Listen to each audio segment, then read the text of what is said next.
Hello student, स्वागत है आपका आईसीटी वर्चुअल क्लासेस में। मैं हूं कविता, आपकी साइंस टीचर। उम्मीद करती हूं आप सभी अच्छे होंगे और स्वस्थ होंगे।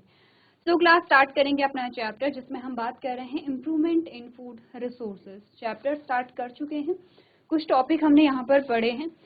तो सबसे पहले हमने बात की थी यहाँ पर कि चैप्टर क्या है, चैप्टर में हम क्या पढ़ने वाले हैं। जैसे कि हम हर चैप्टर को स्टार्ट करने से पहले दो चीज़ें देखते हैं, चैप्टर में क्या पढ़ने वाले हैं, चैप्टर को क्यों पढ़ रहे हैं। तो इन क्वेश्चंस का आंसर आपको मिल गए थे। सबसे पहले हमने कहा चैप्टर में हम क्या पढ़ने वाले हैं। हमने कहा हम कुछ इम्प्रूवमेंट की बात करेंगे, कुछ सुधार की बात करेंगे। किसमें?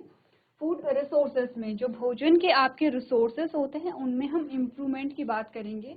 क्या वो मेथड हो सकते हैं जिनसे हम प्रोडक्टिविटी को एनहांस कर सकते हैं, क्वालिटी को बेटर कर सकते हैं, ये सारी चीज़ें हम देखेंगे। क्यों हम पढ़ रहे हैं? हमने कहा कुछ चीज़ें हैं जैसे कि जनसंख्या विस्फोट, यानी कि हमने कहा पॉपुलेशन जो बढ़ रही है, एक रीज़न ये आता है। दूसरा, आपने कहा कि जो एग्रीकल्चरल लैंड है वो कम होती चली जा रही है क्योंकि उसमें घर बन रहे हैं या उसमें सड़कें बन रही हैं। ये सारी जो कंस्ट्रक्शन रिलेटेड जो भी काम है, इसकी वजह से जो आपके एग्रीकल्चरल लैंड है उसमें कमी आ रही है। तो दो मेन रीज़न है जिसकी वजह से हमें इम्प्रूवमेंट करना पड़ेगा, किसमें? अपने फूड रिसोर्सेज में। तो चलिए आगे बढ़ते हैं। टॉपिक जो हमारे पास आते हैं वो हैं सबसे पहला इंट्रोडक्टरी पार्ट हमारे पास आएगा, sustainable agriculture, types of crop, improvement in crop yield, nutrients and fertilizers, bio fertilizers, storage of grain and animal husbandry. ये हमारे टॉपिक यहाँ पर आ जाते हैं। आपने सस्टेनेबल एग्रीकल्चर के बारे में बात कर ली थी, टाइप्स ऑफ क्रॉप के बारे में बात करेंगे आज। तो उससे पहले हम रिवाइज कर लेते हैं। सबसे पहले आता है व्हाट इज फूड प्रोडक्शन, खाद्य उत्पादन क्या है।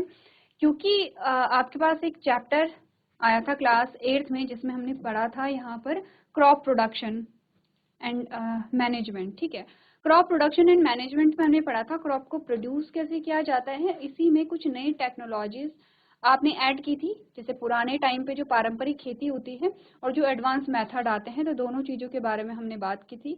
साथ ही साथ आपने कहा कि मैनेज कैसे करते हैं, मैनेजमेंट के बारे में हमने बात की थी। तो व्हाट इज फूड प्रोडक्शन, इस क्वेश्चन का आंसर आप वहां से लगा सकते हैं कि फूड प्रोडक्शन किसे कहते हैं। बेसिक सा क्वेश्चन है। फूड सोर्सेस के बारे में हम बात करें तो हमने कहा दो सोर्स हमारे पास आते हैं, हम बचपन से पढ़ते चले आ रहे हैं। सोर्स की अगर हम बात करें तो हमारे पास प्राइमरी सोर्स या मुख्य जो सोर्स होता है वो प्लांट होता है, सेकेंडरी जो होता है वो एनिमल होता है। क्लियर है? चलिए, अब हमने कहा यहाँ पर कि फूड को क्यों कंज्यूम किया जा रहा है। कुछ बेसिक से क्वेश्चन जो कि क्लास 6-7 में भी आपने पढ़े होंगे कि हम फूड को क्यों कंज्यूम कर रहे हैं। क्योंकि हमें एनर्जी चाहिए। एनर्जी हमें फूड से कैसे मिलती है? क्योंकि फूड में कुछ न्यूट्रिएंट्स होते हैं, कुछ पोषक तत्व होते हैं। पोषक तत्व कितने प्रकार के होते हैं? दो प्रकार के होते हैं, micro nutrient and macro nutrient. Macro nutrient वो हैं जिनकी आवश्यकता हमें ज़्यादा मात्रा में है, जैसे कार्बोहाइड्रेट्स है, प्रोटीन और फैट है। अगर हम माइक्रो न्यूट्रिएंट्स की बात करें तो इसमें आपके विटामिन आ जाते हैं। ठीक है, तो इनके जो सोर्सेस हैं वो क्या हैं, इनके बारे में भी हमने बात की है यहाँ पर। अगर हम बात करें यहाँ पर, एक सक्सेसफुल क्रॉप प्रोडक्शन जो है वो किन किन चीज़ों पे डिपेंड करता है। तो आपने कहा कि सबसे पहला होगा ये समझना कि फसलें कैसे बढ़ती हैं और विकसित होती हैं, यानी कि understand how crops grow and develop. तो हमें ये सबसे पहले पता होना चाहिए कि किसी फसल को अगर उगा रहे हैं तो कैसे उसे उगाना है। यही आपने पढ़ा था क्लास 8 में, जो आपका चैप्टर आया था crop production and management. Production यानी कि आपने कहा कि कैसे फसल उत्पादन को आप समझते हैं, क्या क्या स्टेप्स उनमें होते हैं। आपने अपने घरों में, अपने आसपास आप सभी ने देखा होगा जैसे खेती होती है, हो सकता है कुछ बच्चे ऐसे भी होंगे जो हेल्प करते होंगे अपने घरों में अपने पेरेंट्स की। तो हमने देखा कि हमारे घरों में जब खेती की जाती है, चलिए खेती बड़े स्केल पे ना भी की जा रही होगी, गार्डनिंग सभी के घरों में की जाती है। गार्डनिंग भी नहीं की जा रही है तो आपने कहा हम गमलों में जो पौधे हैं उनको उगाते हैं। तो अगर देखा जाए तो स्टेप्स ऑलमोस्ट सेम होते हैं यहाँ पर। जैसे कि हमने कहा पहले हम खेतों की सफाई करते हैं, तो आप गमले की सफाई करेंगे, फिर हम वहाँ पे क्या करेंगे, यहाँ पर आपने कहा कि जो मिट्टी है, मिट्टी को लूज किया जाता है। जैसे आपने कहा हल लगाए जाते हैं खेतों में, वैसे ही आप अपने गमले की मिट्टी को भी लूज करते हैं। फिर आप उसमें बीज को बोते हैं, वैसे ही आप अपने गमले में बीज या पौधे को लगाएंगे। उसके बाद आपने कहा कि जब आप बीज को बोते हैं तो इरिगेशन टाइम टू टाइम किया जाता है, यानी कि सिंचाई हम समय समय पर करते रहते हैं। उसमें कुछ एक्स्ट्रा जो वीड्स होती हैं, जो खरपतवार होते हैं, उनको हम निकाल देते हैं, जिसे वीडिंग कहते हैं। आप उसमें खाद ऐड करते हैं या फर्टिलाइजर्स आप उसमें यूज़ करते हैं।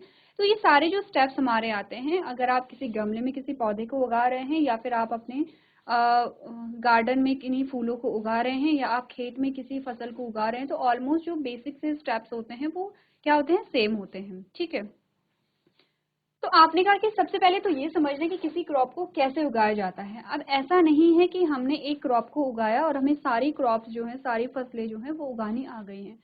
हमें पता है कि डिफरेंट जो क्रॉप होती हैं उनको उगाने के डिफरेंट मेथड्स होते हैं। जैसे अगर आप गेहूं को उगा रहे हैं तो उसका मेथड अलग होता है, आप धान को उगा रहे हैं तो उसका मेथड अलग होता है, आप कॉर्न को उगा रहे हैं तो उसका मेथड अलग है, आप गन्ने को उगा रहे हैं तो उसका मेथड अलग है, आप धनिया उगा रहे हैं तो उसका मेथड अलग है। इन शॉर्ट कि एक ही स्टेप या एक ही प्रोसेस आप हर एक क्रॉप के लिए यहाँ पे अप्लाई नहीं कर सकते हैं। आपको according to season, according to requirement of plant, आपको उसी प्रकार के जो स्टेप्स होते हैं वो फॉलो यहाँ पर करने पड़ेंगे। ठीक है, आगे बढ़ते हैं। आपने कहा effect of various nutrient, climate and water on the growth of the plant, यानी कि पौधे की वृद्धि पर विभिन्न पोषक तत्व, जलवायु और पानी का प्रभाव। तो हमने कहा कि जो क्रॉप्स यहाँ पर होती है उस पर क्या क्या प्रभाव पड़ता है, पोषक तत्वों का, जलवायु का, पानी का। इन शॉर्ट हमें ये जानना है कि किस सीजन में हमें कौन सी फसल उगानी है। उस सीजन का मतलब क्या होगा कि उसे कितने टेम्परेचर की आवश्यकता है, कितने डे लेंथ की आवश्यकता है, कितने वाटर की आवश्यकता है, कितनी ह्यूमिडिटी उसे यहाँ पर चाहिए। ये सारे जो फैक्टर्स होते हैं बहुत इंपॉर्टेंट होते हैं। इसीलिए क्लास 8 में जब आप चैप्टर पढ़ रहे थे क्रॉप प्रोडक्शन वाला, तो वहां पर आपके पास एक क्वेश्चन आया था कि क्या होगा अगर गेहूं की फसल को जून के महीने में बोया जाए। तो क्योंकि हम जानते हैं कि गेहूं की फसल के लिए जब आप गेहूं की फसल को बोते हैं तो आपको बहुत कम टेम्परेचर चाहिए होता है। जब जर्मिनेशन होता है, अंकुरण होता है पौधों का, तो भी कम टेम्परेचर चाहिए होता है, लेकिन पानी की बहुत ज़्यादा आवश्यकता नहीं होती है। थोड़ी बहुत बारिश हो गई है या थोड़ी बहुत आपने कहा ओस अगर पड़ रही है तो उतना भी इनफ होता है। ठीक है, और जब उसमें फली लगती है तो फली को पकने के लिए टेम्परेचर अब ज़्यादा चाहिए। ठीक है, टेम्परेचर धीरे धीरे ज़्यादा होता है, फली लगने के लिए, फली पकने के लिए टेम्परेचर यहाँ पे ज़्यादा होगा। तो इसीलिए कटाई के टाइम पर आप देखते हैं टेम्परेचर थोड़ा ज़्यादा हो जाता है मार्च टू अप्रैल के महीने में। वहीं अगर इस फसल को ऐसे मौसम में बोया जाए जहाँ टेम्परेचर बहुत ज़्यादा होता है, एक पीक पर होता है, जून के महीने में सबसे ज़्यादा गर्मी होती है, और उस टाइम पर ही आप गेहूं को बो रहे तो आपने कहा जर्मिनेशन नहीं हो पाएगा, क्योंकि जर्मिनेशन के लिए लो टेम्परेचर चाहिए। साथ ही साथ आप देखते हैं कि जून मिड या जून लास्ट या जुलाई फर्स्ट से क्या हो जाता है, रेनी सीजन स्टार्ट हो जाता है। हमने कहा कि गेहूं की फसल को ग्रो होने के लिए बहुत ज़्यादा पानी की आवश्यकता नहीं है, लेकिन यहाँ पे बहुत ज़्यादा बारिश हो जाती है। अब धीरे धीरे होगा क्या, आपने कहा ठीक है चलिए यहाँ तक जो फसल है वो फिर भी यहाँ पे सरवाइव कर जा रही है, लेकिन गेहूं की कटाई के लिए जब फली होती है उसको पकने के लिए हाई टेम्परेचर चाहिए होता है। यहाँ धीरे धीरे लो टेम्परेचर आने लगता है, सितंबर अक्टूबर नवंबर का जो टाइम है लो टेम्परेचर आने लगता है। तो आपने कहा पॉसिबल ही नहीं है कि आपने सीजन चेंज कर दिया है तो जो गेहूं की फसल है वो ग्रो कर जाए। तो इसीलिए आपको समझना पड़ेगा किस फसल के लिए कौन सा क्लाइमेट सही है। ठीक है, कौन सा सीजन यहाँ पे सही है, जो कि मोस्ट इम्पोर्टेंट होता है। एट लास्ट आपने modification in management of each factor for increasing the yield of the crop, कि फसल की उपज बढ़ाने के लिए प्रत्येक कारक का संशोधन और प्रबंधन। आपने कहा ऐसी कौन सी टेक्निक हो सकती है जिससे कि हम अपनी फसल की प्रोडक्टिविटी को एनहांस कर सकें या इंक्रीज कर सकें। तो ये कुछ फैक्टर हमारे पास आते हैं, इंपॉर्टेंट है, ऐसे क्वेश्चंस पूछे जाते हैं कई बार आपसे। टाइप्स ऑफ क्रॉप के बारे में हम बात कर लेंगे। ये भी हमारे लिए नया टॉपिक नहीं है, हम पहले भी ये टॉपिक पढ़ चुके हैं कि किस फसल में किस सीजन में कौन सी फसल उगाई जाती है। और वैसे भी हम जब अपने आसपास देखते हैं, जब खेती होती है हमारे घरों में, हम सभी के घरों में खेती की जाती है, हो सकता है अभी ना की जा रही हो लेकिन आपके पेरेंट्स ने, ग्रैंड पेरेंट्स ने कभी तो की होगी। तो हमें ये पता है कि कौन से सीजन में कौन सी फसल बोई जाती है, कौन से सीजन में किस फसल की कटाई यहाँ पर होती है। तो हमने कहा the crops which are grown in rainy season, the kharif season from June to October are called a kharif crop. जो फसलें वर्षा ऋतु यानी कि खरीफ के मौसम में जून में बोई जाती हैं और अक्टूबर में काटी जाती हैं, उन्हें हम खरीफ की फसल कहते हैं। एग्जाम्पल क्या है, जैसे पैडी है, सोयाबीन है, पिजन पी है, मेज है, कॉटन है, green gram and black gram are kharif crops. आपने कहा धान, सोयाबीन, अरहर, मक्का, कपास, हरा चना, काला चना खरीफ की क्या है फसलें हैं। दूसरी टाइप की क्रॉप होती है the crop which are grown in winter season, the rabi season from November to April are called rabi crops. जो फसलें शीत ऋतु में यानी कि रबी के जो मौसम में बोई जाती हैं, नवंबर में बोई जाती हैं और अप्रैल में काटी जाती हैं, ठीक है। अक्टूबर टू नवंबर में बो देते हैं, मार्च टू अप्रैल में कटाई हो जाती है। ऐसी फसलों को हम रबी की फसल कहते हैं। बहुत सारे बच्चे कंफ्यूज होते हैं, जैसे मैं भी हुआ करती थी, कि जो रबी की फसलें हैं, क्योंकि हम सूरज को क्या कहते हैं, रवि कहते हैं, तो मुझे लगता था कि जो रबी की फसलें हैं शायद वो गर्मियों के टाइम में होती होंगी, क्योंकि उस टाइम पे जो सूरज है वो क्या होता है, उससे सनलाइट जो है वो बहुत ज़्यादा स्ट्रांग होती है, तो शायद रबी की फसलें वो होती होंगी जिन्हें गर्मियों के टाइम में बोया जाता है। हो सकता है आप में से किसी को कन्फ्यूज़न हो, तो ये कन्फ्यूज़न दूर करना है। रबी की फसलें वो नहीं है जहाँ पर सनलाइट ज़्यादा होती है, रबी की फसल वो है जहाँ पे सनलाइट कम होती है। सनलाइट कम होने का मतलब है विंटर का सीजन, ठीक है, क्लियर है इतना। उदाहरण की बात अगर हम करेंगे, हमने कहा व्हीट ग्रेन जो होते हैं, पीस जो होते हैं, मस्टर्ड जो होते हैं, ठीक है, लिनसीड आर रबी क्रॉप्स। आपने कहा जो गेहूं है, मटर है, सरसों है और अलसी जो है वो क्या है, रबी की फसलें हैं।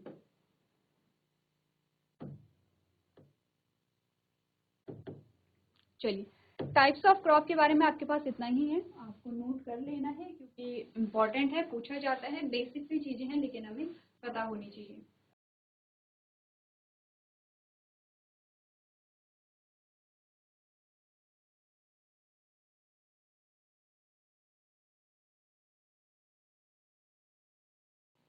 चलिए आगे बढ़ते हैं यहाँ पे। नेक्स्ट जो हेडिंग हमारे पास आती है वो है the efficiency of crop and livestock in required in India, because reason आपसे पूछा गया है क्या क्यों हम ये चैप्टर पढ़ रहे हैं, क्या आवश्यकता है इस चैप्टर को पढ़ने की। तो हमने इस बारे में बात की थी, हमने कहा the population of India is growing at a faster rate, hence a more amount of food is required to meet the raising demand. आपने कहा भारत की जो जनसंख्या है वो तेजी से बढ़ रही है, इसलिए बढ़ती मांग को पूरा करने के लिए अधिक मात्रा में भोजन की आवश्यकता है। दूसरा है the agricultural land is limited as compare to the growing population. तो बढ़ती जनसंख्या की तुलना में जो कृषि के लिए जो भूमि है, एग्रीकल्चरल लैंड जो है वो क्या है, यहाँ पर लिमिटेड है, या आप कह सकते हैं कि डे बाय डे कम होती चली जा रही है। ये दो मेन रीजन है यहाँ पर कि क्यों हम भारत में फसलों और पशुधन की दक्षता की आवश्यकता हमें पड़ रही है। आगे बढ़ते हैं, efforts make to meet the increase in food demands. आपने कहा कि जो फूड की जो डिमांड्स है, भोजन की आवश्यकता है, उसको पूरा करने के लिए क्या क्या कदम उठाए गए हैं। सबसे पहले हम जाएंगे थोड़ा सा पीछे हिस्ट्री में कि पहले क्या क्या यहाँ पर इनके लिए कदम उठाए गए हैं। तो हम पढ़ते हैं ग्रीन रिवोल्यूशन, हरित क्रांति जिसे कहते हैं, और व्हाइट रिवोल्यूशन जिसे श्वेत क्रांति कहते हैं। ग्रीन रिवोल्यूशन जो है, ग्रीन जो टर्म है वो रिलेटेड है आपकी क्रॉप से, फसलों से रिलेटेड, जिसे हरित क्रांति जो है वो आपके फसलों से रिलेटेड है। और जो व्हाइट रिवोल्यूशन है ये आपके डेयरी प्रोडक्ट, डेयरी और डेयरी प्रोडक्ट से रिलेटेड है, यानी कि जो दूध के उत्पादन में जो यहाँ पर बढ़ोतरी हुई है उसे हम व्हाइट रिवोल्यूशन के नाम से जानते हैं। The introduction of modern technology and equipment, use of fertilizers and high quality seeds। क्या हमने बात की है जो हरित क्रांति है उसमें आधुनिक प्रौद्योगिकी और उपकरणों की शुरुआत हुई है, उर्वरकों और उच्च गुणवत्ता वाले बीजों का उपयोग किया गया है। आगे बढ़ते हैं, जो व्हाइट रिवोल्यूशन है, increasing the growth of milk production by introducing a dairy development programs. The introduction of these revolutions has led to an increase due to the natural resources, hence now sustainable methods of increasing crops and livestock efficiency are also required। तो आपने कहा कि जो dairy, जो श्वेत क्रांति है वो डेयरी विकास कार्यक्रम शुरू करके दूध उत्पादन में वृद्धि करना है। इन क्रांतियों की शुरुआत से प्राकृतिक संसाधनों का उपयोग बढ़ गया है, इसलिए अब फसलों और पशुधन दक्षता बढ़ाने के स्थायी तरीकों को भी हमें क्या करना है, यहाँ पे अपनाना है। तो एक्चुअली में हुआ क्या है, अगर हम बात करें हरित क्रांति, तो हरित क्रांति में सब कुछ ठीक था, लेकिन फिर भी हमें क्यों जरूरत पड़ी है कि हमें और ज्यादा सुधार की आवश्यकता है, क्योंकि यहाँ पर क्या यूज हो रहे थे, उर्वरक यूज हो रहे थे, ठीक है। उर्वरक यानी कि फर्टिलाइजर्स हैं, आपने कहा वीडीसाइड्स हैं, आपने कहा पेस्टिसाइड्स हैं, ये सारे जो केमिकल्स हैं ये यूज किए जा रहे थे, क्योंकि ये जो केमिकल हैं अगर इनका कंटिन्यूसली हम यूज कर रहे हैं तो इनके साइड इफेक्ट भी हमारे सामने आते हैं। जैसे जैसे फॉर एग्जांपल आपने कहा आपने ये जो फर्टिलाइजर्स हैं इनका छिड़काव किया है, साथ ही साथ आप पेस्ट को कंट्रोल करने के लिए पेस्टिसाइड और वीड्स को कंट्रोल करने के लिए वीडिसाइड का यूज कर रहे हैं, जिसको आप स्प्रे कर रहे हैं या छिड़काव कर रहे हैं। अब ठीक है, आपकी प्रॉब्लम तो सॉल्व हो जाती है पेस्ट और वीड से रिलेटेड, और जो उर्वरक है वो आपको क्या दे रहे हैं, अधिक मात्रा में उत्पादन दे रहे हैं। लेकिन अब हुआ क्या, ये सॉइल पॉल्यूशन और वाटर पॉल्यूशन का रीजन बनते हैं। कैसे? कोई एक प्लांट है,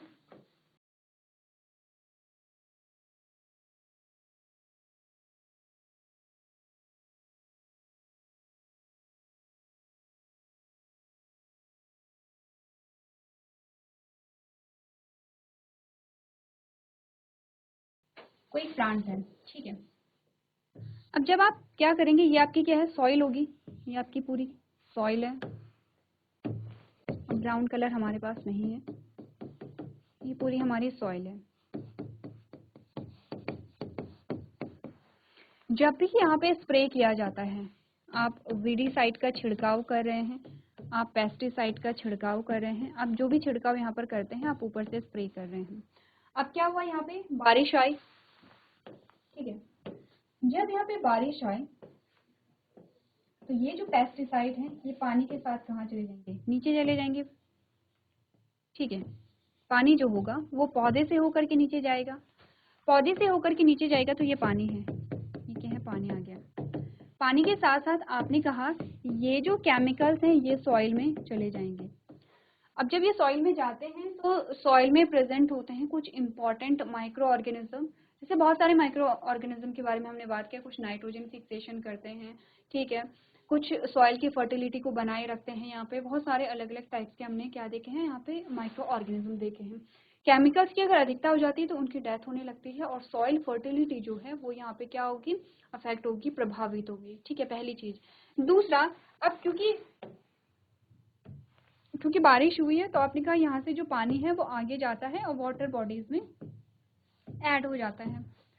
इस पानी के साथ साथ ये जो आपके केमिकल्स हैं ये भी चले जाते हैं और ये भी वाटर बॉडीज में ऐड हो जाते हैं। जब ये वाटर बॉडीज में ऐड होंगे तो जो यहाँ पे एक्वेटिक लाइफ है उसको भी प्रभावित करेंगे, क्योंकि केमिकल्स यहाँ पर जा रहे हैं तो उसको भी यहाँ पे प्रभावित करते हैं।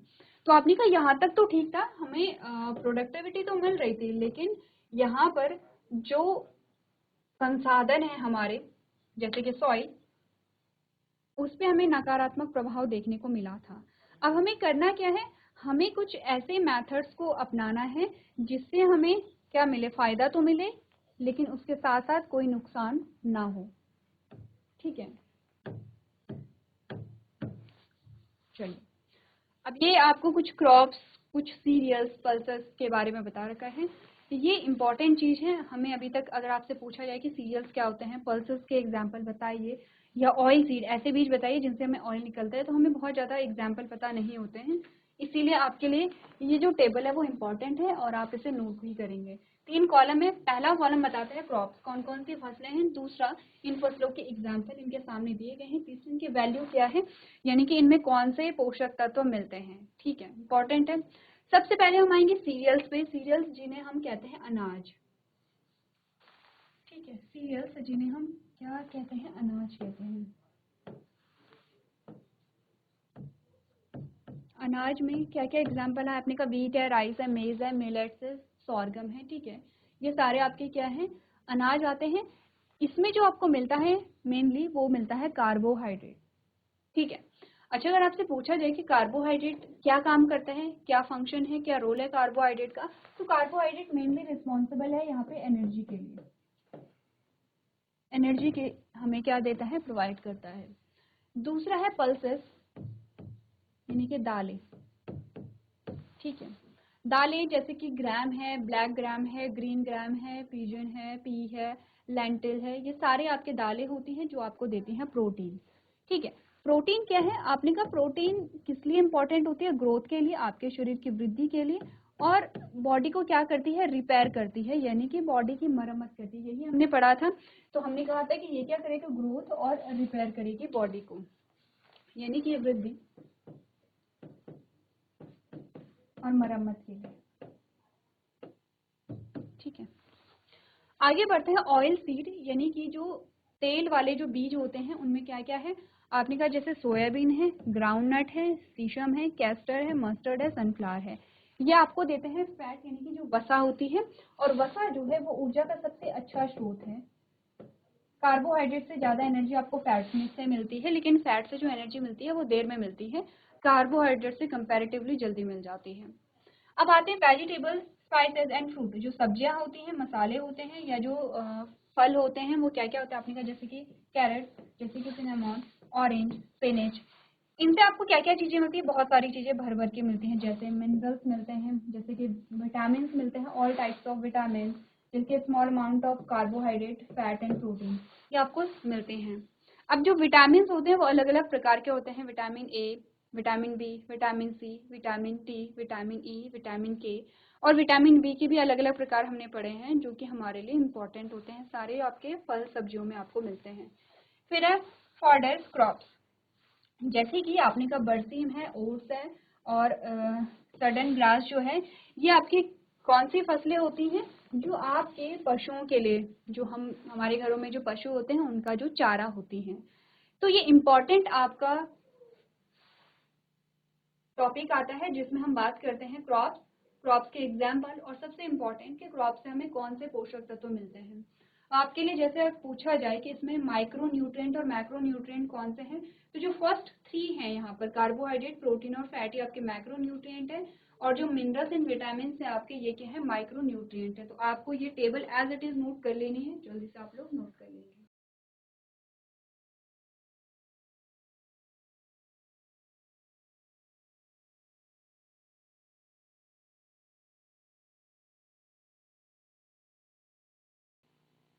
चलिए, आपने नोट कर लिया होगा, आगे बढ़ते हैं। आगे है different crops grown in different season because they required a particular climate, temperature and photo period for their growth. तो ये हम पहले भी बात कर चुके हैं कि अलग अलग जो फसलें हैं उनको अकॉर्डिंग टू सीजन हम उगाते हैं। अब आपको क्रॉप्स बताई गई हैं। मेनली हम 2 क्रॉप पढ़ते हैं, लेकिन एक और क्रॉप हमारे पास आती है, ज़ैद क्रॉप जो होती है। इनके सीजन कौन कौन से होते हैं ये भी हमने बात कर ली, एक बार आप लोग रिवाइज कर लेंगे। खरीफ की जो फसल है उसे रेनी सीजन में बोया जाता है, जून में बोया जाता है, अक्टूबर में इसकी कटाई होती है। एग्जाम्पल है राइस, मेज और मिलेट्स। रबी की जो फसल है वो विंटर में बोई जाती है, यानी कि नवंबर में बोई जाएगी और अप्रैल में काटी जाएगी। सोयाबीन सीजन की और व्हीट होती है। जैद की जो फसल है वो समर में बोई जाती है, यानी कि मार्च में बोई जाएगी और जून में कटाई होती है। जैसे कि शुगर केन है, वाटरमेलन है, कुकुम्बर है। आप खाते हैं गर्मियों में बहुत ज़्यादा वाटरमेलन खाते हैं, उस टाइम पे खीरे आते हैं, गन्ने आप खाते हैं, तो ये क्या है, यहाँ पे ज़ैद क्रॉप होती है। ये आपके पास कुछ इमेजेस आती हैं, ठीक है। अब हमारे पास आता है यहाँ पे crop variety improvement. Crop variety में किस प्रकार से इम्प्रूवमेंट हम कर सकते हैं। देखो, सबसे पहले तो अगर हम पारंपरिक तरीकों की बात करें कि पारंपरिक तरीकों में हम क्या करते हैं, हम खाद को वहाँ पे ऐड करते हैं, ठीक है। हम यहाँ पर टाइम टू टाइम गुड़ाई और निराई करते हैं, जिससे कि जो प्लांट की जो रूट्स हैं उन्हें इनफ ऑक्सीजन मिले, वहाँ पे पानी मिले, और वहाँ पे जो पोषक तत्व हैं वो उससे मिल पाए, ठीक है। तो हमने क्या बोला, पारंपरिक तरीकों में क्या है, आप क्या यूज करेंगे, खाद, ठीक है। फिर आप यहाँ पे क्या करते हैं, गुड़ाई करते हैं या निराई करते हैं।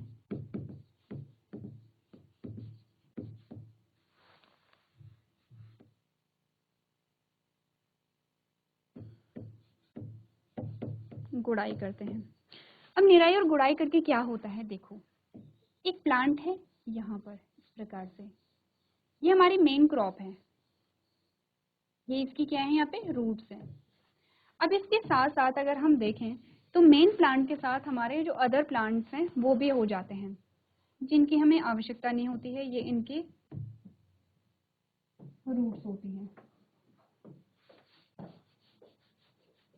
अब अगर हम पोषक तत्वों की बात करें तो ये सारे पोषक तत्व हैं, पानी हो सकता है, ठीक है, न्यूट्रिएंट्स हो सकते हैं, ये सारे यहाँ पर हैं। आपने कहा अगर ये प्लांट नहीं होते तो ये जितना भी पोषक तत्व है ये हमारी फसल को मिलता, हमारी क्रॉप को मिलता, इस पौधे को मिलता, ठीक है। तो हमने क्या किया, सबसे पहले हमने निराई की है। निराई में क्या करते हैं, जो एक्स्ट्रा घास होती है उसे यहाँ से रिमूव कर दिया जाता है। तो ये एक्स्ट्रा घास हमने यहाँ से रिमूव कर दी है।